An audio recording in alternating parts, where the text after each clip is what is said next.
मित्रों नमस्कार, मैं हूं राकेश कुमार। आप देख रहे हैं मत अभिमत। के पाठक से शिक्षक भयाक्रांत हैं, सहमे हुए हैं, डरे हुए हैं और उस पर के पाठक रोज नए टेंशन देने के लिए कोई ना कोई एक फरमान जारी कर देते हैं। अब इसमें शिक्षा के सुधार का कितना पुट है, यह तो देखने वाली बात होगी। लेकिन यह बात तो निश्चित है कि शिक्षा का सुधार हो या ना हो, शिक्षकों के मानसिक रूप में जो टेंशन है उसकी बढ़ोतरी जरूर हो गई है। अब देखिए, फिर उन्होंने एक नया फरमान जारी किया है, एक आदेश जारी किया है और वो फिर एक बार शिक्षकों के लिए टेंशन का विषय बनता जा रहा है। भले आप 9 बजे से 5 बजे तक स्कूल में हो, आप पढ़ा रहे हो, भौतिक रूप से आप उपस्थित हैं, लेकिन वो नहीं माना जाएगा। वो तब माना जाएगा जब आपने अपने क्लास में कितना पढ़ाया है, क्या पढ़ाया है, इसकी जांच होगी। अब कुछ अजीब सा नहीं लग रहा है? शिक्षक स्कूल में है, 9 से 5 तक है, जो अवधि बनाई गई है के पाठक द्वारा, उस बीच में स्कूल में है, वर्ग भी ले रहे हैं, 6 क्लास लेना है, 6 क्लास ले रहे हैं, लेकिन फिर भी ये मान्यता नहीं है कि वो स्कूल में उपस्थित है। इसलिए कि जब उपस्थित हैं तो वो क्या पढ़ा रहे हैं, कैसा पढ़ा रहे हैं, मानक के अनुरूप पढ़ा रहे हैं कि नहीं, इसकी भी जांच होनी है। शिक्षकों के लिए 9 से 5 का समय है, सुबह 9 बजे से संध्या 5 तक, लेकिन बच्चों को 3:30 बजे तक पढ़ाना है।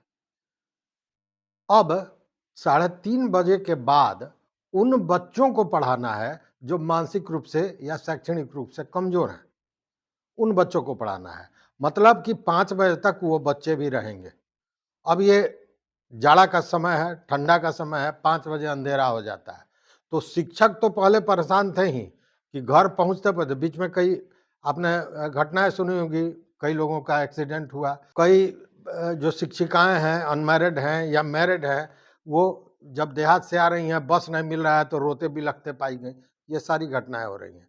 लेकिन अब इसके बावजूद आप क्या पढ़ाते हैं ये जांच का विषय होगा, और अगर मानक के अनुरूप आप नहीं पढ़ाते हैं तो फिर समझ जाइए क्या होगा, कार्रवाई होगी। इसके पहले आपको याद होगा, व्हाट्सएप पर आकस्मिक छुट्टी आप नहीं ले सकते हैं, उस पर भी बंदिश लगा दिया गया। अब मान लीजिए कि आप सवेरे सुबह सवेरे तैयार हो रहे हैं, पैर आपका फिसल गया, आपका पैर टूट गया, तो आप डॉक्टर के यहाँ नहीं जाइए, कदापि नहीं, भूल के भी नहीं। सबसे पहले आप टूटे हुए पैर के साथ स्कूल में जाइए, वहाँ भौतिक रूप से एक आवेदन पत्र दीजिए, और उसके बाद जब आवेदन पत्र हो जाए तब आप कराहते हुए पहुंचिए डॉक्टर के यहाँ। यह है तरीका छुट्टी पाने का, अगर आपको आकस्मिक छुट्टी लेनी है तो। इसके पूर्व आप देखे होंगे 15 किलोमीटर के दायरे में घर होना चाहिए, उसके लिए भी शपथ पत्र, अगर शपथ पत्र नहीं दिया तो फिर वेतन रुकेगा। ये सारी चीजें हो रही हैं, लेकिन सुधार क्या होगा हम नहीं जानते, वो तो समय बताएगा। लेकिन इतना तो जरूर है कि दहशत है और डराना है तो डराएंगे, चाहे जैसे भी हो डराएंगे। अब देखिए, औरंगाबाद का गोद प्रखंड, और वहाँ गोद प्रखंड में राजकीय प्राथमिक विद्यालय है, जहाँ की एक शिक्षिका प्रीति कुमारी जिला शिक्षा पदाधिकारी के कार्यालय में उपस्थित पाई गई, घूम रही थी, धरा गई, जैसे बहुत बड़ा कोई अपराध उन्होंने किया होगा। जब उनसे पूछा गया कि आप यहाँ कैसे, तो उन्होंने बताया कि हमने छुट्टी ले रखा है। स्कूल में जब उसकी जांच हुई तो यह पता चला कि छुट्टी उन्होंने ली है, और जो कॉलम होता है जगह छुट्टी का, उस पर उन्होंने लिखा था जिला शिक्षा पदाधिकारी कार्यालय, भरा हुआ था। मतलब अब प्रधानाचार्य भरे हों या ये भरी हों, जो भी भरा, वो भरा हुआ था। छुट्टी लेकर वो वहां गई हैं, लेकिन वहां चूंकि गई, और जब जिला शिक्षा पदाधिकारी के यहाँ से कहा गया कि उनको बुलाया नहीं गया था, तो नहीं बुलाया गया था तो इसको मान लिया गया कि वो गलत लिखी हैं, और उसके लिए 13 तारीख को 13 दिसंबर की घटना है, उस दिन का उनका वेतन तो रोक दिया गया। लेकिन कहावत है, खेत खाए गधा मार खाए जोलाहा। तो ये शिक्षिका तो वहां गई, इनका वेतन एक दिन का रुका, चलिए मान गई बात। अब प्रधानाध्यापक महोदय के पूरे महीने का वेतन रुक गया। पता नहीं किस जन्म का प्रारब्ध है, क्या पुण्य उन्होंने किया होगा कि इस बार प्रधानाध्यापक बन गए और उनके पदाधिकारी हो गए अपर मुख्य सचिव के पाठक जी। उनका पूरा वेतन रुक गया।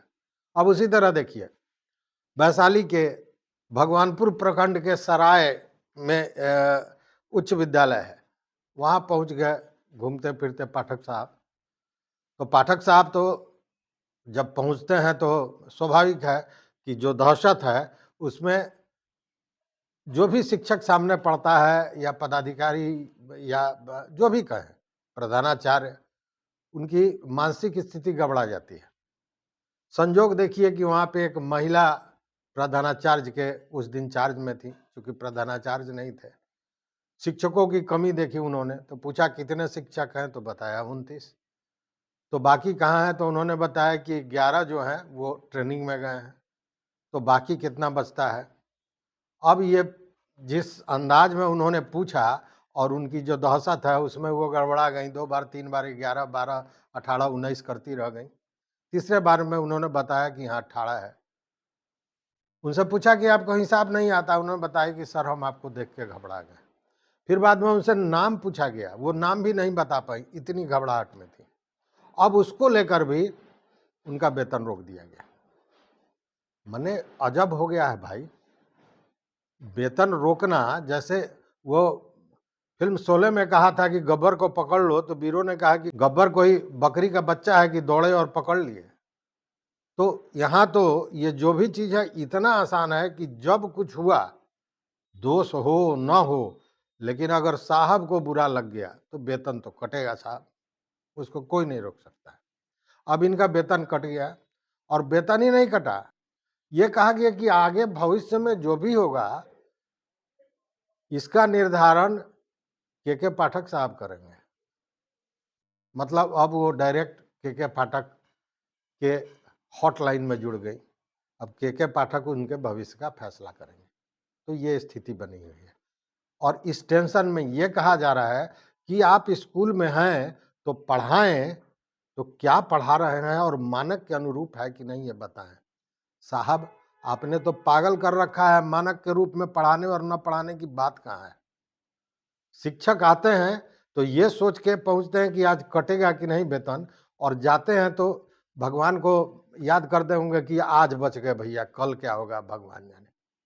उस स्थिति में ये सारी चीज केवल टेंशन देने वाली है। इसका लाभ क्या होगा नहीं होगा ये भविष्य बताएगा। हाँ, उपस्थितियां दुरुस्त हुई हैं निश्चित रूप से छात्रों की। शिक्षक आज भी अपने हिसाब से काम कर रहे हैं, क्योंकि उनकी भी कुछ मजबूरियां हैं। वो समय पर नहीं पहुंच पा रहे हैं तो वो कोई कारण होगा, जानबूझकर कोई नहीं कर रहा है। उसके लिए आपने कहा कि 15 किलोमीटर के घर, वो भी शिक्षक आज नहीं तो कर, चूंकि करना है। और जिन लोगों को मजबूरी में नौकरी करनी है वही आज के डेट में जमे हुए हैं, यह भी बात समझने वाली है। क्योंकि जिनको भी कोई रास्ता मिल रहा है वो धीरे से खसक ले रहे हैं आपके शिक्षा विभाग से। और ये रोज देखा जा रहा है, बीपीएससी से उधर नियुक्ति हो रही है और शिक्षा विभाग इस्तीफा समेट रहा है। यही तो काम बच गया है। तो फिर एक बार एक नया टेंशन। अब इस टेंशन में आप कितना मानक के अनुसार और बौद्धिक रूप से बच्चों को शिक्षा दान दे सकेंगे, यह देखने वाली बात होगी। इस वीडियो में बस इतना ही। देखते रहिए मत अभिमत। अगर चैनल पर नए हो तो सब्सक्राइब कीजिए, लाइक कीजिए, वो घंटी जैसी आकृति दबा दीजिए, ताकि हम जो वीडियो बनावे वो सबसे पहले आप तक पहुंचे। बहुत बहुत धन्यवाद। कोटि आभार।